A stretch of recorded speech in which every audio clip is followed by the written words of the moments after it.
बिस्मिल्लाहिर्रहमानिर्रहीम, अस्सलामुअलैकुम। आप देख रहे हैं SMTV ग्लोबल और मैं हूं मोहम्मद साकिब मलगानी। सबसे पहले शामिल करेंगे न्यूज़ हेडलाइंस।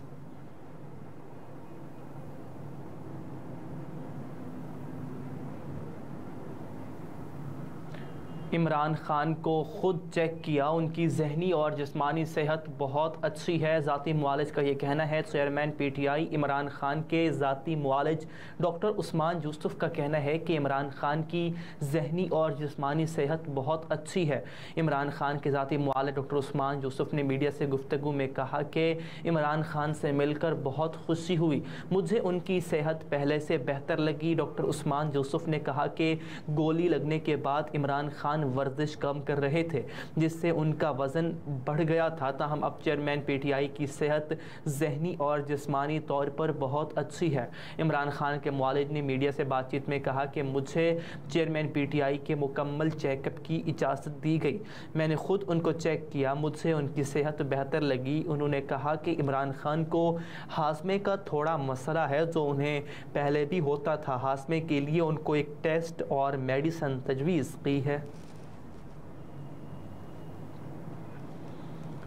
नवाज शरीफ की वतन वापसी में डील के तासुर को गलत करार दे दिया। निगरान वज़ीर आज़म ने साबिक़ वज़ीर आज़म नवाज शरीफ की वतन वापसी में डील के तासुर को गलत करार दे दिया। निगरान हुकूमत किसी डील का हिस्सा क्यों कर होगी। नवाज शरीफ अदालती फैसले के तहत मुल्क से बाहर गए और उन्हें वतन वापसी पर कुछ कानूनी सवालात का सामना करना होगा। निगरान हुकूमत मुस्लिम लीग नून के लिए कोई नर्म गोशा नहीं रखती। निगरान वज़ीर आज़म ने कहा कि नवाज शरीफ जब एक अदालती फैसले के तहत मुल्क से बाहर गए तो उस वक़्त इमरान खान की हुकूमत थी। उस वक़्त ना तो उससे निगरान सेटअप और ना ही PDM जमातों की हुकूमत थी। उन्हें वतन वापसी पर कुछ कानूनी सवालात का सामना करना होगा और उन सवालात के जवाबात भी कानूनी हैं। उन्होंने कहा कि निगरान वज़ीर आज़म बनने से कबल मेरी मरियम नवाज़, बिलावल भुट्टो और मौलाना फजलुर रहमान समेत आसिफ जरदारी और 9 मई के वाक़यात से कबल इमरान खान से भी मुलाकातें हुई।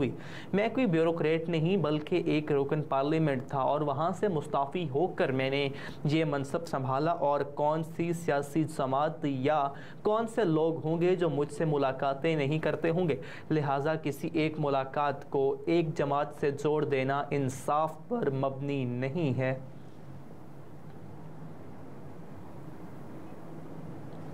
बुशरा बीबी केस नैब गिरफ्तारी से कबल मुलजिम को आगाह करने की पाबंद नहीं, एहतसाब अदालत का बयान। बुशरा बीबी के खिलाफ तोशाखाना और 190 मिलियन पाउंड स्कैंडल केस। एहतसाब अदालत के जज ने रिमार्क्स दिए कि इस्लामाबाद हाई कोर्ट के फैसले के मुताबिक नैब गिरफ्तारी से कबल मुलजिम को आगाह करने की पाबंद नहीं। अदालत ने बुशरा बीबी की गिरफ्तारी से पहले आगाह करने की दरख्वास्त को निपटा दिया। तफसीलात के मुताबिक एहतसाब अदालत में बुशरा बीबी के खिलाफ Toshakhana 190 million pound scandal case की समाअत हुई। एहतसाब अदालत में वकील सफाई लतीफ़ खोसा और PTI वकला पेश हुए। एहतसाब अदालत के जज मोहम्मद बशीर की अदालत में नैब प्रोसिक्यूटर मुजफ्फर अब्बासी भी पेश हुए। वकील सफाई लतीफ़ खोसा ने गिरफ्तारी से मुतालिक आला अदलिया के फैसले जमा कराते हुए कहा कि गिरफ्तारी पर नैब को छुपन छुपाई नहीं खेलना चाहिए। अगर गिरफ्तारी मतलूब नहीं तो बुशरा बीबी की ज़मानत कन्फर्म कर दें। बुशरा बीबी तो हर कानूनी हक इस्तेमाल कर सकती हैं। गैर कानूनी भर्तियों का केस, परवेज़ इलाही की ज़मानत गैर मुअस्सर करार। लाहौर की एंटी करप्शन अदालत ने पंजाब असम्बली में गैर कानूनी भर्तियों के केस में परवेज़ इलाही की ज़मानत गैर मुअस्सर करार दे दी। तफसीलात के मुताबिक एंटी करप्शन कोर्ट ने परवेज़ इलाही की ज़मानत का फ़ैसला वापस ले लिया। प्रोसिक्यूशन की दरख्वास्त पर एंटी करप्शन अदालत ने फ़ैसला वापस लिया। अदालत ने रिमार्क्स दिए कि अब प्रोसिक्यूशन परवेज़ इलाही का दोबारा जिस्मानी रिमांड ले सकती है। जिस्मानी रिमांड से मुताल्लिक प्रोसिक्यूशन लाहौर हाई कोर्ट के हुक्म के मुताबिक कार्रवाई कर सकती है। बाद अज़ां एंटी करप्शन अदालत ने चौधरी परवेज़ इलाही की ज़मानत गैर मुअस्सर करार दे दी। याद रहे कि एंटी करप्शन अदालत ने ज़मानत की मंजूरी लाहौर हाई कोर्ट के फैसले से मशरूत की थी। एंटी करप्शन अदालत के जज ने चौधरी परवेज़ इलाही की रिहाई लाहौर हाई कोर्ट में ज़ेरे इल्तवा अपील के साथ मशरूत कर दी थी। लाहौर हाई कोर्ट ने प्रोसिक्यूशन की अपील मंजूर करके जिस्मानी रिमांड के लिए पेश करने की इजाज़त दी थी।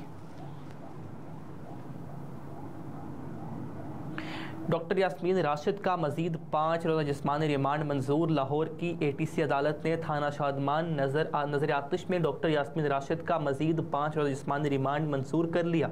तफसीलात के मुताबिक ATC अदालत के जज अंबर गुल ने समात की थाना शादमान के तफ्तीशी अफसर ने नई दफात की तहकीकात के लिए जिस्मानी रिमांड की दरख्वास्त दायर की। डॉक्टर यास्मीन राशिद को जेल से अदालत में पेश किया गया। अदालत ने रिमार्क्स दिए कि डॉक्टर यास्मीन राशिद से तफ्तीश जेल में ही की जाए। जिस्मानी रिमांड के दौरान मुलजिमा जेल में रहेगी। तफ्तीशी ने कहा कि यास्मीन राशिद और दीगर पर थाना शादमान को नजर आतिश करने का इल्ज़ाम है। मुकदमात में बगावत और आवाम को फसादात पर उकसाने की दफात शामिल हो चुकी। बाद अदालत ने डॉक्टर यास्मीन राशिद का 5 दिन का जिस्मानी रिमांड मंजूर कर लिया। गवर्नर सिंध कामरान टेसोरी से मेयर कराची मुर्तज़ा वहाब ने मुलाकात की, जिसमें अहम उमूर पर तबादला ख्याल किया गया। मुलाकात में शहरी इंफ्रास्ट्रक्चर की बहाली, वफाकी हुकूमत के तरक्याती मनसूबों और तमाम स्टेक होल्डर से मुशावरत पर तबादला ख्याल हुआ। गवर्नर सिंध ने मेयर कराची की हमरा उम्मीद की घंटी पर साइलिन से मसाइल मालूम किए। Karachi medical and dental college की तालिबा ने गवर्नर सिंध से फ़ीस और डिग्री का मसला हल करने की दरख्वास्त कर दी। कामरान टेसोरी ने मेयर कराची को इस मामले का जायजा लेने की हिदायत जारी कर दी। इस मौका पर गवर्नर सिंध ने गुफ्तगू करते हुए कहा कि शहर कायद के इंफ्रास्ट्रक्चर की बहाली के लिए मुश्तरका इक़दाम की ज़रूरत है। तमाम स्टेक होल्डर की मुशावरत से शहरियों को सहूलियात की फराहमी मुमकिन बनाई जा सकती है। कामरान टेसोरी ने मज़ीद कहा कि सड़कों की तामीर और पार्कों की बहाली पर खुसूसी तवज्जो दी जाए। मुर्तज़ा वहाब ने कहा कि सिंध के अवामी फलाह बहबूद के इक़दाम मिसाली हैं। इन इक़दाम से आम आदमी को बहुत फ़ायदा हो रहा है। लाहौर में धरना देने वाले सरकारी मुलाजमीन पर पुलिस का धावा, 91 अफराद गिरफ्तार। पुलिस ने सिविल सेक्रेटेरिएट के बाहर धरना देने वाले सरकारी मुलाजमीन पर क्रैकडाउन करते हुए 91 अफराद को गिरफ्तार करके मुख्तलिफ थानों में मुंतकिल कर दिया। धरने के मुंतज़मीन रात भर से ही गायब हो गए थे, जिस पर पुलिस ने निजी होटल का डेटा इकट्ठा करना शुरू कर दिया। आज दीगर क़यादत को गिरफ्तार करने के बाद मुख्तलिफ थानों में मुकदमात दर्ज किए जाएंगे, जबकि पुलिस ने शुरका के मोबाइल फ़ोन डेटा से भी लोकेशन ट्रेस करना शुरू कर दी। पुलिस का कहना है कि जो रेडार पर आएगा उसे गिरफ्तार किया जाएगा। पुलिस ने धरने में शरीक खवातीन पर भी डंडे बरसाए और उन्हें गिरफ्तार कर लिया। असातिज़ा समेत ग्रेड 1 से ग्रेड 18 तक के मुलाजिमीन ताहाल किस थाने में हैं कोई मालूम नहीं। ज़राए का कहना है कि पुलिस ने आला पुलिस अफसरान के कहने पर रात गए ऑपरेशन शुरू किया। लाहौर के मुताद्दिद थानों की पुलिस ने ऑपरेशन में हिस्सा लिया, जबकि 3 SP धरने के शुरका के खिलाफ ऑपरेशन की सुबह तक निगरानी करते रहे। और बिजली के बिल्स पर इजाफी टैक्सेस, जमात इस्लामी ने सुप्रीम कोर्ट से रुजू कर लिया। जमात इस्लामी ने बिजली के बिलों में इजाफी टैक्सेस के खिलाफ सुप्रीम कोर्ट में दरख्वास्त दायर कर दी। जमात इस्लामी की जानिब से दायर की दरख्वास्त में विफाक और नेपरा समेत दीगर को फरीक बनाया गया। दरख्वास्त में मौक़िफ़ इख्तियार किया गया कि नेपरा बिजली टैरिफ का तयन नेपरा कानून के खिलाफ नहीं कर सकता। कम निर्ख पर बिजली फराहम न करना आइनी खिलाफ वर्जी है। एक तरफ माहाना बुनियादों पर बिजली के बिलों पर टैक्स बढ़ाया जाता है और दूसरी तरफ टेक्सटाइल सनतें बिजली की कमी की मुश्किलात का सामना कर रही हैं। दरख्वास्त के मुताबिक फ्यूल एडजस्टमेंट प्राइस के खिलाफ कानून है। कानून बिल्कुल वाज़े है। नेपरा बतौर रेगुलेटर पॉलिसी नहीं बना सकती। इस वक्त निगरान हुकूमत है जो पॉलिसी फैसले नहीं कर सकती। ऐसे सूरत हाल में अदलिया ही वो वाहिद इदारा है जो इस मामले पर नोटिस ले सकती है।